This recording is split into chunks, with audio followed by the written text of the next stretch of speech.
Hi, I'm Councilman Nowakowski, and welcome to Phoenix 2020, a clear vision for the future of Phoenix. This segment's on the monsoons. You know, June 15th through September 30th is the monsoon season here in the state of Arizona. That's when we have extreme heat and moisture and thunderstorms all mixed up, and we're going to learn how can we protect our families and how can we protect ourselves. We have Deputy Chief with us today, Shelly. So tell us a little bit about how to protect our families and what we should do during the monsoon season. Well, there are a number of things to keep in mind, Councilman, during the monsoon seasons. First of all, we're happy it's here because it brings moisture and rain to the desert. It is very good news, and the temperatures lower a little bit. But it also brings danger in heavy rains, and they happen quickly. So what we like our residents to remember is when these rains flood the valley, that's exactly what happens. Streets, low areas fill with water that aren't typically filled with water. Right. They become brave and think they can drive through it with their car, and we're very focused on getting to where we want to go. But what occurs is it's too much water. Here's the other thing. People underestimate the power of water. It is very strong. Even 2 feet of water can sweep a resident off their feet. So if you see flooded washes, roadways, stay away from them, whether you're in a car or on foot. Other things that you want to protect during the monsoon season: your home. So electricity is one of the first things that is affected when monsoons hit. It'll knock out power to certain portions of the valley. We don't appreciate that air conditioning until it goes away. Mm-hmm. As soon as the air conditioning cuts off, the TV goes dead, the lights go out, you start sweating. It's because you know what's coming, and we don't always know how long it's going to be out.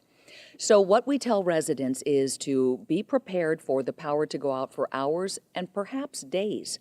Now, our utilities here in town work closely with the City of Phoenix and other agencies, streets, parks, all of our agencies' utilities work together so that we can get service back to the customers. But sometimes it's not possible to do quickly. So if you are a resident of Phoenix, prepare some type of go kit. Mm-hmm. I say go as if you're going to leave. We don't necessarily recommend leaving, especially in heavy rain, but the Go Kit would have water, food, any items that you might need if you are without power. One thing I would recommend, and I'm not in the business of selling electronics, but I ended up purchasing one myself, and that's an external charger. So we're so used to plugging our cell phones in the wall and getting that charge. When the power is dead, suddenly you realize how vulnerable you are. So an external charger is very valuable to have in that Go Kit, and that's one of many things.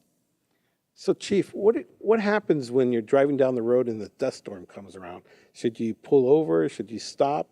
What should you do? Very good question. Dust storms, again, just like a lot of water, extremely dangerous. And if you've ever been in one, you literally cannot see 2 to 3 feet in front of your car. So this is a recipe for disaster. If you're on a roadway and a dust storm hits, you're going to want to pull all the way over, right? So turn your lights on, slow down, and be extremely cognizant of what's going on around you. You know, I have 5 children at home, and they love swimming.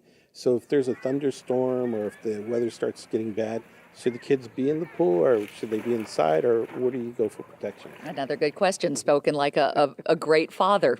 When a thunderstorm hits, if there's lightning, get out of the pool, go inside and look for safety. You want some type of shelter or cover. You know, one of the biggest calls that we get is that when's our power turning on? Should we leave our house? Should we book a hotel room? Where can we go for those types of answers? Because you can't pick up the phone because your power's out. And a lot of times you can't turn on the radio or the television because it's all hooked up to electricity. So where can you go? Should you go to the first fire station, or where can we go for help? What we recommend is that you determine that right now. So don't wait until the storm hits. Figure it out now, and there are a number of places. So if your device is working, your cell phone, you can text FEMA, for instance, and we'll put that information on the screen. You can see it right here. There are websites you can go to that tell you where there are shelters, help, what the projected time is for the utilities to be back on. And then I think something residents don't realize, the room that we're standing in right now is our Emergency Operations Center. The Emergency Operations Center is where everybody in town who matters, all of the agencies, both public and private, come to communicate.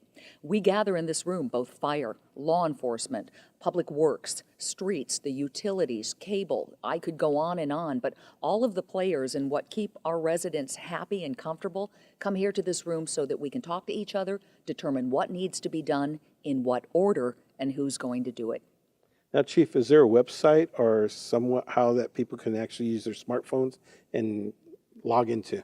One of my favorite things to do is Google a question. So depending on what you want to know, I would suggest Googling it. The City of Phoenix website is outstanding for a number of things, not just monsoon information, but also water safety, fire safety, heat-related issue safety. So get to know the City of Phoenix website. It's very, very good, but there are other ones as well. So I noticed one of the news channels has put out a monsoon safety app, and really there's a ton of information out there. The key that I would really stress right now is to seek it before the monsoons hit. Well, thank you for that great advice. And remember, don't mess around with Mother Nature.